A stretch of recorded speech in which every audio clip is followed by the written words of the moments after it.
కన్నుల జారిన కన్నీళ్లు తడిపెను దేవుని పాదాలు, ఇప్పటి నుండి నీ కళ్ళు చూచును దేవుని కార్యాలు.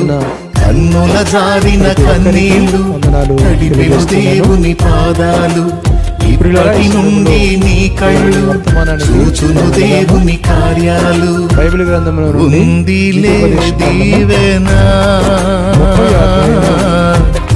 ఎందుక వేదన పొందిన యాతన. చదవాలి, మైకులో చదవాలి చదివేవాళ్ళు. నేడు నేను నీకు ఆజ్ఞాపించు ఈ ధర్మమును గ్రహించుటకు నీకు కఠినమైనది కాదు, దూరమైనది కాదు. మనము దానిని విని గైకొనున్నట్లు ఎవడు ఆకాశమునకు ఎక్కిపోయి మన యొద్దకు దాని తెచ్చును అని నీవనుకొనుటకు అది ఆకాశమందు ఉండునది కాదు. మనము దాని విని గైకొనున్నట్లు ఎవడు సముద్రము దాటి మన యొద్దకు దాని తెచ్చును అని నీవనుకొన నేల అది సముద్రపు అద్దరి నిలుచున్నది కాదు. నీవు దానిని అనుసరించుటకు ఆ మాట నీకు బహు సమీపముగానున్నది. నీ హృదయమున నీ నోట ఉన్నది. ప్రార్థన చేసుకుందాం. మమ్మల్ని ఎంతగానో ప్రేమించిన మా ప్రియ పరలోకపు తండ్రి, పరిశుద్ధుడా, మీ ఘనమైన పరిశుద్ధమైన పాదములకు వందనాలు, స్తోత్రాలు. ఈ సమయంలో నీ శ్రేష్టమైన వాక్య భాగాన్ని చదువుకున్నాం. మీరు మాకు వివరించి వడ్డించుమని, తగిన విధముగా ఆహారముగా మాకు ఉంటారని మేము ఆశిస్తూ, వాక్యం ద్వారా మా జీవితాలు క్రమపరచబడాలి, ఆధ్యాత్మికంగా మేము దీవించబడాలి. అలా చేసి మమ్మల్ని బలపరచమని యేసు నామమున ప్రార్థించి వేడుకొనుచున్నాము తండ్రి, ఆమేన్. దేవునికి స్తోత్రం. ప్రియులారా, ఈ వాక్యము చదివినప్పుడు దేవుని మాట లేకపోతే దేవుని ధర్మము లేకపోతే దేవుని విధి అన్న విషయాలు మనకు స్మరణకు వస్తూ ఉన్నాయి. అంటే ప్రభువుని నమ్ముకోవటం చాలా కష్టతరమని, మందిరానికి రావటం చాలా కష్టతరమని అనుకునేవారు చాలామంది ఉన్నారు.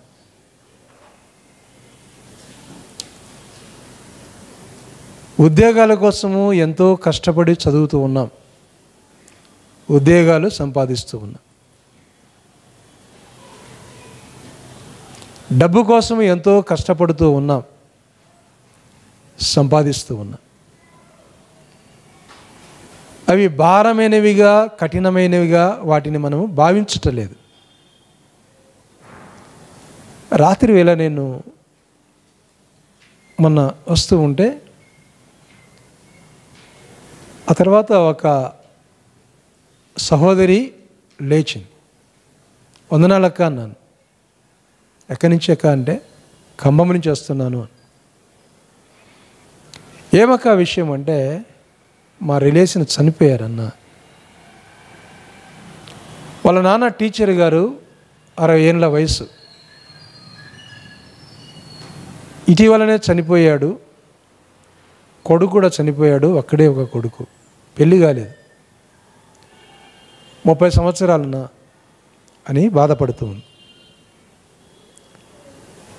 పిల్లరా, మన ఆస్తి ఎట్లా పోయింది, మన చదువు ఎట్లా పోయింది, నువ్వు వద్దనుకున్నా దాన్ని విడిచిపెట్టాల్సిందే, అది పరిస్థితి. కాబట్టి దేవుని నమ్ముకోవటం,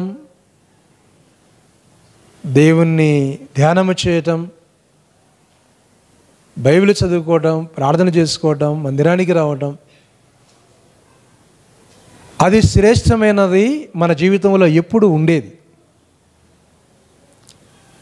కాబట్టి శ్రేష్టమైన దానికి, అక్కరగలిగిన దానికి మనం ప్రాధాన్యత ఇవ్వకుండా లోక సంబంధమైన వాటికి ప్రాధాన్యత ఇస్తే దేవుని యొక్క రాజ్యంలో ప్రవేశించు. ప్రియులారా, నేను చెబుతూ ఉంటే ఇంకా చాలా విషయాలు ఉన్నాయి. ఇటీవలే నాకు తెలిసినటువంటి వారిలో, మీకు తెలిసినటువంటి వారిలో ఒక సహోదరుడు, వారి సహోదరికి క్యాన్సర్ వచ్చింది. వాళ్ళు అంటున్నారు ఆమె ఎప్పుడు ఖర్చు పెట్టేది కాదు, కానీ ఈ రోజున క్యాన్సర్, చిన్న వయసు. పిల్లలు చాలా అవస్థపడుతూ ఉన్నారు. అంటే మానవుని జీవితం చూడండి ఎట్లాంటి పరిస్థితికి వచ్చినదంటే, నాకు అప్పుడప్పుడు అనిపిస్తుంది, ఈ రోజున ముసలోళ్ళకి పెన్షన్లు అంటున్నారు కదా, రాబోయేటువంటి కాలంలో ముసలోళ్ళు ఉండరు. కారణం ఏంటంటే వెళ్ళిపోతూ ఉన్నారు. అలాంటి పరిస్థితి. ప్రియులరా, ఈ వాక్య భాగములో నేడు నేను నీకు ఆజ్ఞాపించు ఈ ధర్మమును గ్రహించుటకు అది కఠినమైనది కాదు, దూరమైనది కాదు అని దేవుడు చెప్తా ఉన్నాడు. కఠినమైన వాటిని, దూరమైన వాటిని, భారమైన వాటిని దేవుడు మన మీద ఉంచాడు. అలా ఉంచాడు. ఇవన్నీ కూడా దేవుని మాటలు, దేవుని క్రమం. మనము దీవించబడాలని, మనం ఆశీర్వదించబడాలని, మనం నిత్యరాజ్యంలో చేరాలని దేవుని యొక్క ఆశ, ఆయన యొక్క ఆశ. దానికోసం మనం ప్రయాసపడాలి. ఎంతోమంది భక్తులు వారు ప్రభువుని ఎరిగిన తర్వాత వారు ఏమంటారంటే, అంటే బాల్య వయసు ఉందే దేవుని ఎరగండి అంటారు, బాల్యదశ ఏందే ప్రభువుని నమ్ముకొనండి అంటారు. వారు ఎందుకు అలా చెప్తున్నారంటే, వారు దేవుని ప్రేమ ఎరిగారు కనుక. నేను ప్రభువుని నమ్ముకున్నది 18 ఏళ్ళ వయసులో ప్రభువుని నమ్ముకున్నాను. అయితే చాలాసార్లు బాధపడతాను, ప్రభువా నీకు విరోధముగా తప్పులు చేశాను, అయితే చిన్న వయసులో ప్రభువుని నమ్ముకుని ఉంటే, నేనే తెలుసుకుని ఉంటే, నీ మార్గంలో ఉంటే ఎంత బాగుండు ప్రభువా అని ప్రార్థన చేస్తూ ఉంటాను, అడుగుతూ ఉంటాను దేవుణ్ణి, బాధపడుతూ ఉంటాను. అందుకే తెలిసిన వారు చెప్తారు, తెలియని వారికి ప్రభువుని నమ్ముకునండి అని చెప్తూ ఉంటారు. యవన బిడ్డలు కూడా చెప్తూ ఉంటారు, ప్రభువుని నమ్ముకోనండి అని చెప్తూ ఉంటారు. కానీ చిన్నపిల్లలకు, యవనస్తులకు మనం చెప్పేటి ఎలా ఉంటాయంటే ఎకిరించినట్టుగా ఉంటాయి, ఎగతాళిగా ఉంటాయి. వారికి అర్థం కాదు. సండే స్కూల్కి వెళ్ళమన్నా, యూత్ మీటింగ్కి రమ్మన్నా వాళ్ళకేం అర్థం కాదు. కారణం ఏంటంటే వారు ఆ రుచి ఎరగరు, ఆ దేవుని ప్రేమను, దేవుని రుచిని ఎరగరు కనుక వారు అలా ఉంటారు. దేవుడే స్వతహాగా చెబుతున్నాడు, ఆయనే చెప్తున్నాడు, అది కఠినమైనది కాదు, భారమైనది కాదు. దేవుని ఎరగటం కఠినమైనది కాదు, భారమైనది కాదు. ప్రియులారా, పని కోసము ఎక్కడో గ్రామము నుంచి బెంగళూరు వస్తున్నారు. పని కోసము ఎక్కడో ఇండియాలో ఉన్నవాడు అమెరికా వెళ్ళిపోతున్నాడు. ఇండియాలో ఉన్నటువంటి వాళ్ళు దుబాయ్కి వెళ్ళిపోతూ ఉన్నారు. అది కష్టమే, కానీ కష్టం అనుకోవడం లేదు, వెళ్ళిపోతూ ఉన్నారు. అయితే దేవుడు 2 మాటలు ఇక్కడ మాట్లాడుతూ ఉన్నాడు. ఆయన రక్షణ గురించి చెబుతూ, మీరు దూరంగా వెళ్ళాలి అంటే అది దొరకదని మీరు అనుకుంటే, అది ఆకాశము కంటే పైన ఉన్నది కాదు, ఆకాశంలో ఉన్నది కాదు, అది ఆకాశంలో ఉండలేదు. నాకు దొరకదు అనుకునేదానికి అది సముద్రమంతా అవకల ఉండలేదు. చూడండి ఈ 2 మాటలు. ఆకాశం పైన ఉండలేదు, తర్వాత సముద్రంగా దూరంగా ఉండలేదు. అంటే దగ్గరగా ఉన్నది, దగ్గరగా ఉన్నది. అందుకే ఆరాధన విషయంలో మాట్లాడేటప్పుడు సమరయ స్త్రీతో మాట్లాడినటువంటి కార్యక్రమాన్ని, అమ్మా, ఆరాధన చేసేవారు యెరూషలేము పర్వతం మీదకి వెళ్ళి అక్కడ ఆరాధన అనుకున్నారేమో, అబ్రహాము తన కుమారుని అర్పించాడు కదా, ఆ స్థలం ఆరాధన అనుకుంటున్నారేమో, దావీదు మహారాజు మందిరాన్ని కట్టాడు కదా, సొలొమోను మహారాజు మందిరాన్ని కట్టాడు కదా, ఆ స్థలాన్ని ఆరాధన స్థలం అనుకుంటున్నారేమో. అలా కాదు, తను ఆరాధించేవారు ఎక్కడ ఆరాధన చేసినా కూడా వారి దగ్గరికి నేను వస్తాను, వారితో నేను ఉంటాను. ఏ స్థలములో ఆరాధన చేసినా, ఎక్కడ ఉండి ఆరాధన చేసినా, ఎక్కడ ఉన్న ప్రభువా నన్ను రక్షించమని ప్రార్థన చేస్తే దేవుడు ఆయన మొరవిని దేవుడు. ఇంకొక మాట, దేవుని మందిరములో ఉండి అక్కడికి వెళితే అక్కడ ప్రార్థన చేస్తేనే అనుకోవద్దు. పౌలు శీల గారు జైల్లో ఉండి పాటలు పాడి ప్రభువును గణపరిస్తే దేవుడు అక్కడ ప్రత్యక్షమయ్యాడు.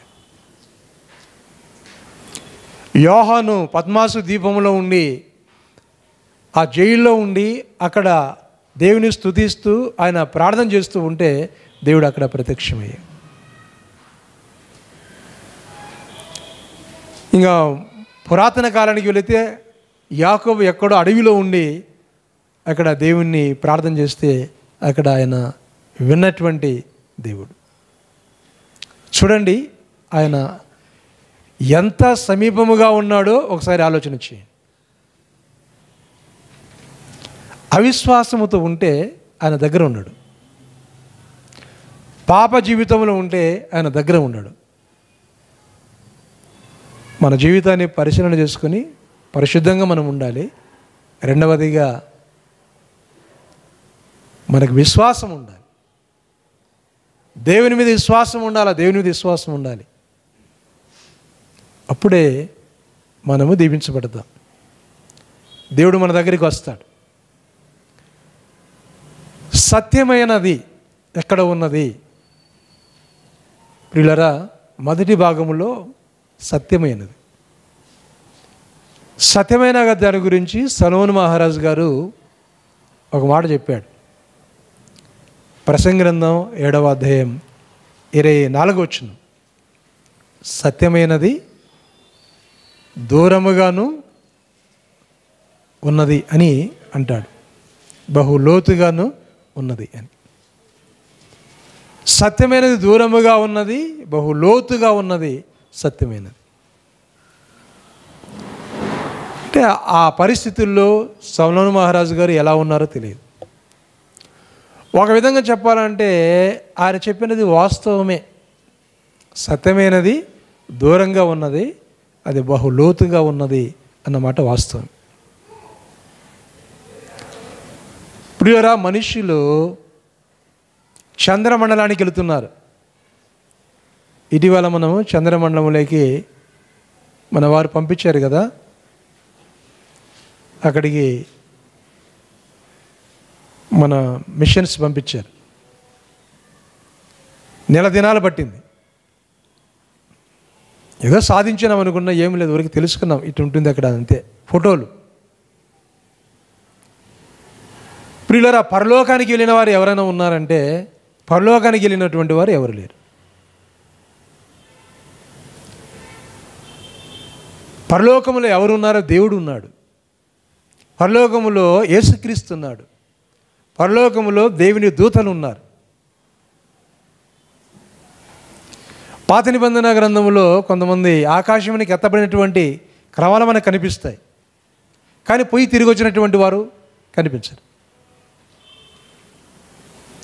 ప్రియులరా, దూరముగా ఉన్నాడు అని అంటే చంద్రమండలంలో రాకెట్లో కొన్ని వేల కిలోమీటర్లు వెళ్ళడానికి ఒక నెల దినాలు పట్టింది అంటే ఇంకా పరలోకానికి పైన, ఈ ఆకాశానికి పైన ఉన్నది పరలోకం. గుర్తుపెట్టుకోండి, 3 ఆకాశాలు అంటారు, పక్షులు తిరిగేది అంటారు. తర్వాత పైనున్న ఆకాశము, ఆకాశం పైన అక్కడ దేవుడు. భూలోకంలో మనకు గాలి ఉన్నది, ఆక్సిజన్ ఉన్నది. ఆకాశంలో కొంతవరకు ఉంటుంది, ఆ తర్వాత ఉండదు, చచ్చిపోతారు. వస్తువు కూడా ఎక్కడ వేసింది అక్కడే ఉంటుంది, కింద పడదు. అంటే ఆకర్షణ శక్తి అక్కడి వరకు ఆగిపోతుంది. ఈ ర్యాకెట్లు ఇవన్నీ వచ్చిన తర్వాత ఆక్సిజన్ పెట్టుకొని కొంతవరకు వెళ్తున్నారు, కానీ పరలోకానికి వెళ్ళినటువంటి వారు లేరు. అంటే దేవుడు పరలోకంలో ఉన్నాడు. పిల్లరా, పరలోకమందు ఉన్నాడు అంటే ఎంత దూరం ఉన్నాడో లెక్కేసుకున్నాడు. భూలోకంలో మనుషులు ఉంచాడు ఆయన, పరలోకంలో ఆయన ఉన్నాడు. ఆయన నివసిస్తున్నాడు పరలోకములో. దాన్ని మహోన్నతమైనటువంటి స్థలము అంటాం, అది గొప్ప స్థలము అంటాము, అది పరిశుద్ధమైన స్థలము అంటాం. ఎందుకంటే యెషయా గ్రంథంలో ఉంది కదా, మహోన్నతుడు పరిశుద్ధ స్థలములో నివసించేవాడు అని బైబిల్ గ్రంథంలో ఉంటుంది. ఎవరైనా తీసి ఉంటే త్వరగా చూడండి.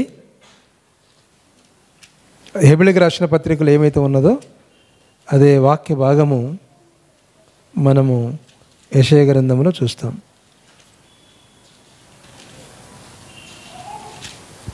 దేవునికి స్తోత్రం, హల్లెలూయా. మహోన్నతుడు, మహిమ కలిగిన దేవుడు, రైట్ సైడ్ ఉంటుంది, ఆయన పరిశుద్ధ స్థలములో నివసించేవాడు అని ఆయన గురించి బైబిల్ గ్రంథంలో వ్రాయినటువంటి విషయాలు. ఆలస్యం అవుతూ ఉంది. 57వ అధ్యాయం, యెషయా గ్రంథం 57వ అధ్యాయము 15వ వచనం. పరిశుద్ధుడును నిత్య నివాసి అయిన వాడు ఇలాగ సెలవిస్తున్నాడు. దాని ముందేమనంటే, మహాగణుడును మహోన్నతుడును పరిశుద్ధుడును నిత్య నివాసి అయిన వాడు ఇలాగ సెలవిస్తున్నాడు, నేను మహోన్నతమైన పరిశుద్ధ స్థలములో నివసించువాడను. బైబిల్ అందరూ చదవాలండి. ఎక్కడంటే మహోన్నతమైనటువంటి స్థలంలో నివసించేవాడు, అంత గొప్పవాడు ఆయన. అందుకే సత్యమైనది దూరముగా ఉన్నది, లోతుగా ఉన్నది. ఇక్కడ 57వ అధ్యాయము 15వ వచనంలో యెషయా గ్రంథంలో మహోన్నతమైనటువంటి స్థలంలో నివసించేవాడు, మహాగణుడు ఆయన. మన సొలొమోను గారు చెప్పినటువంటి మాట వాస్తవమే. అయితే ఆ సత్యాన్ని గురించి ప్రకటించుటకు పరలోకము నుండి నరుడుగా ఈ లోకములో ఆయన జన్మించాడు. ఆ పరిశుద్ధాత్మ ద్వారా ఆయన జన్మించాడు. అయ్యా నువ్వు ఎందుకు వచ్చావంటే, నా ప్రజల కోసం వచ్చాను. ఎందుకు వచ్చావంటే రక్షించడానికి వచ్చాను. ఎందుకు వచ్చావంటే సత్యాన్ని స్థాపించడానికి వచ్చాను. యోహాను సువార్త 18వ అధ్యాయము 38వ వచనంలో పిలాతు దగ్గర ఆయన మాట్లాడుతున్నటువంటి మాట అక్కడ వ్రాయబడి ఉన్నది. చూడండి, 18వ అధ్యాయం 28వ వచనం. బ్రదర్స్ ఎంతమంది ఉన్నారు, చదవరా? నేను ఎరుగనని మరి ఒకసారి ఎక్కడ? యోహాను సువార్త 18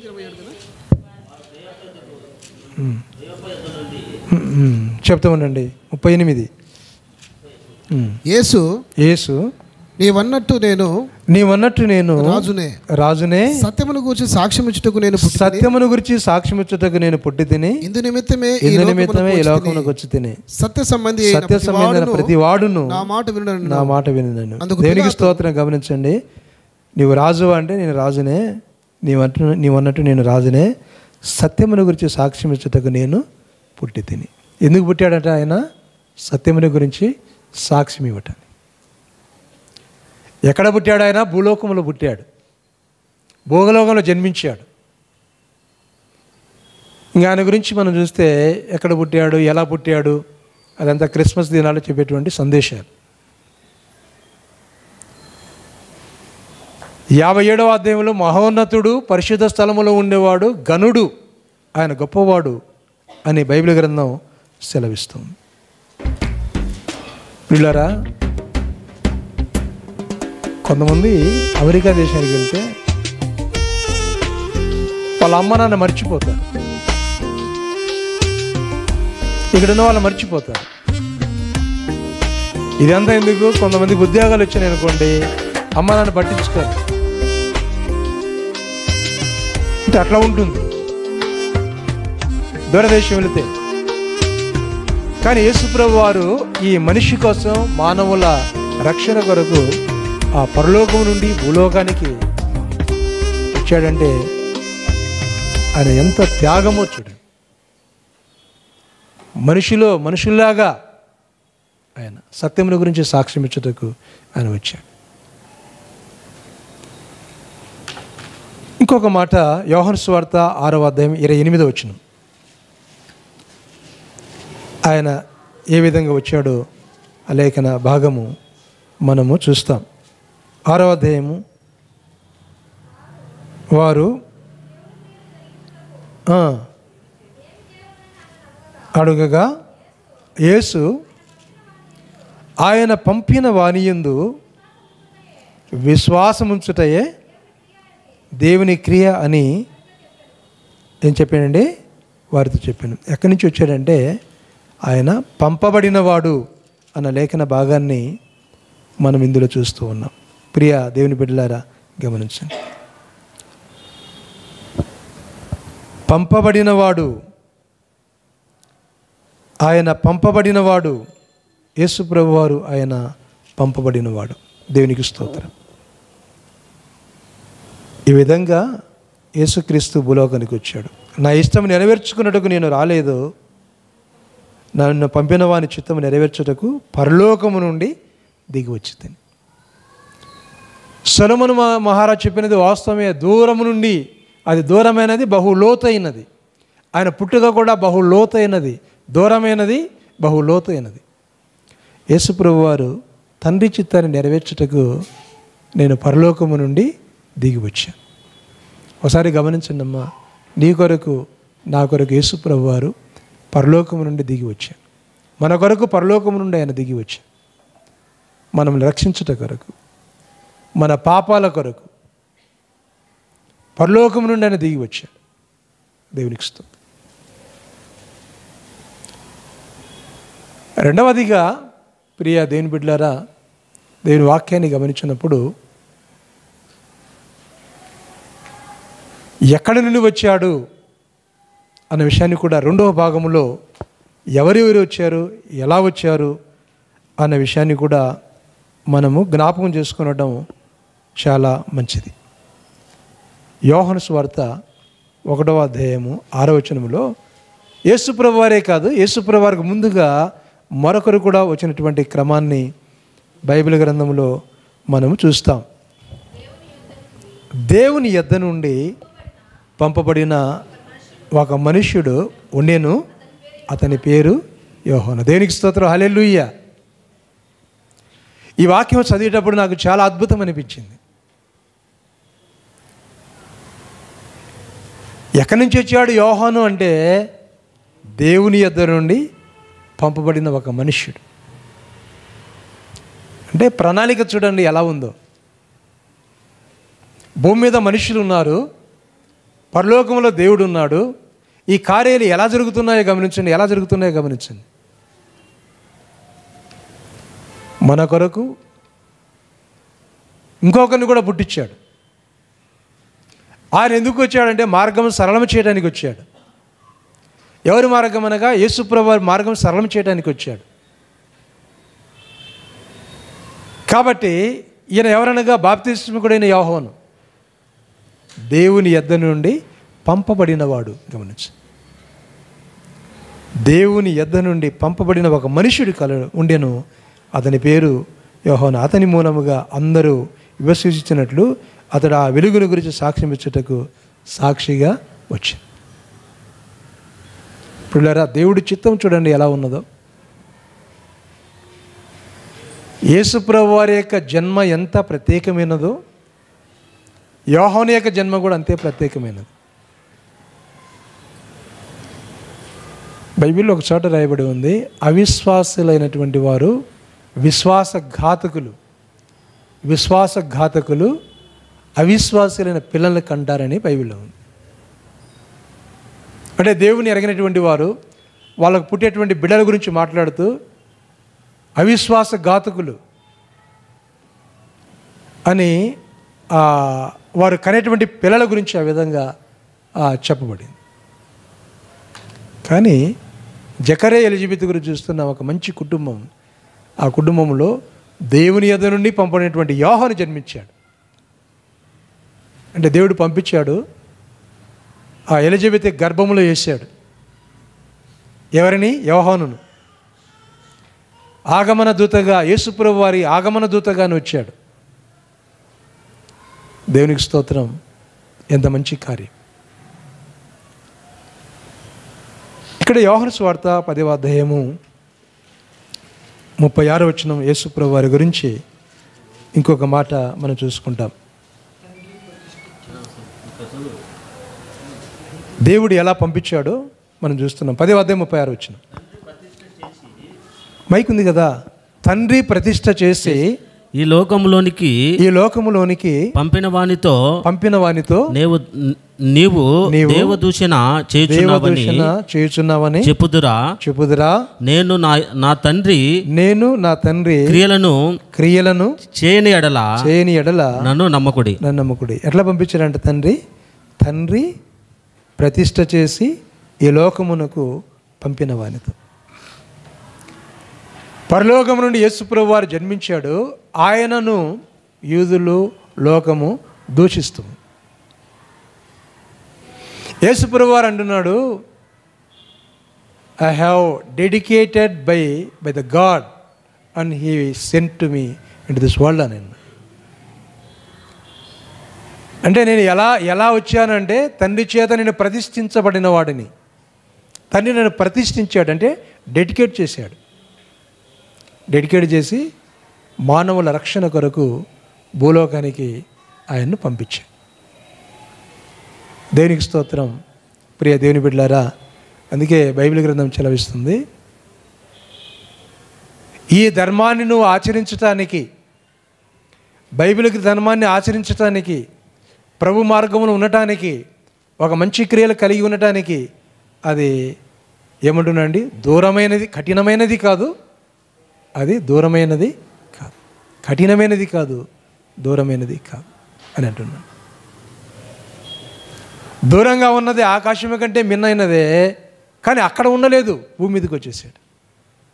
సముద్రాలు దాటిపోయి అక్కడ ఉండలేదు, మన దగ్గరికి వచ్చేసాడు అని దేవుని యొక్క వాక్యము సెలవిస్తుంది. ప్రియులారా, అక్కడ ద్వితీయోపదేశకాండం 30వ అధ్యాయం 11 నుంచి 15 వచనాలు ఉన్నటువంటి భాగాల్లో అది నీ హృదయములోను నీ నోటను ఉన్నది అంటాడు. దేనికి స్తోత్రం.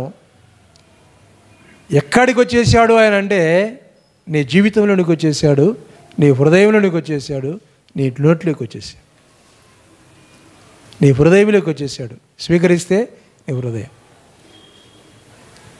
దేవుని స్తుతిస్తే నీకు ఆశీర్వాదం. నీ దగ్గరికి ఆయన వచ్చేసాడు, నీలోనికి ఆయన వచ్చేసాడు. ఈరోజు ప్రపంచము, దేశాలు, కుటుంబాలు చాలా వరకు శాపగ్రస్తం అయిపోతున్నాయి. కారణం ఏంటంటే ప్రభువులో లేకపోవటమే. అమెరికా దేశం అంటాం. అమెరికా దేశం అక్కడ టెక్నాలజీ విరిగిపోయి తర్వాత విచ్చలవిడిగా జీవించి ఆ ప్రదేశం ఉన్నటువంటి వారు దేవుడు లేడు అన్నారట. ఏమైందండి? దేవుడు కాల్చివేశాడు. ఎలా కాల్చివేశాడో అది కూడా సంఖ్యాకాండం 11వ అధ్యాయంలో దీని మీద తిరుగుబాటు చేస్తే అగ్ని వచ్చి వారిని కాల్చివేసినది ఇశ్రాయేలు ప్రజల్ని. అలానే అమెరికాలో ఉన్నటువంటి వారిని కూడా కాల్చివేసేసాడు. ప్రియులరా, ఈ ప్రేమమయుడు యేసుక్రీస్తు లోకానికి వచ్చి ఒక మంచి రాజగృహంలో జన్మించి రాజరిక బతుకు ఆయన బతకలే. బైబిల్ గ్రంథములో ఆయన చూసినప్పుడు నక్కలకు బొరియలు ఉన్నాయి, ఆకాశ పక్షుల గూళ్ళు ఉన్నాయి, మనిషి కుమారుడు తలవాల్చుకున్నట్టుగైనా స్థలము లేదు.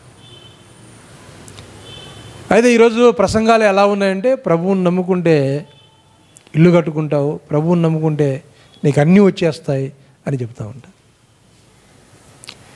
యేసుప్రభు వారి జీవితం చూసినట్లయితే ఆయన నడిచిన విధానము, ఆయన బ్రతికిన బ్రతుకు, ఆయన మరణించినటువంటి మరణం చాలా కష్టమైనది, చాలా కష్టమైనది. అయితే 3 విషయాలు చెప్తాను. ఆయన వచ్చినటువంటి పనిలో ఉన్నటువంటి కార్యం. ప్రియులారా, మత్తయి సువార్త 8వ అధ్యాయం 2వ వచనంలో కుష్ఠరోగి దగ్గరికి వెళ్ళి కుష్ఠరోగి చేయి పట్టుకున్నాడు. కుష్ఠరోగి, అయ్యా నీకు ఇష్టమైతే నన్ను స్వస్థపరచుము అని అన్నప్పుడు ఏం చేశాడండి ఆయన?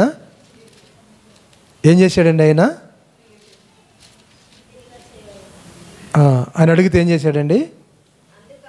అందుకైన చెయ్యి చాపి వాని ముట్టి నాకు ఇష్టమే నీవు శుద్ధుడవు కమ్మని చెప్పగా తక్షణమే కుష్ఠరోగము శుద్ధి అయ్యింది. ఎవరి దగ్గరికి వెళ్ళాడండి?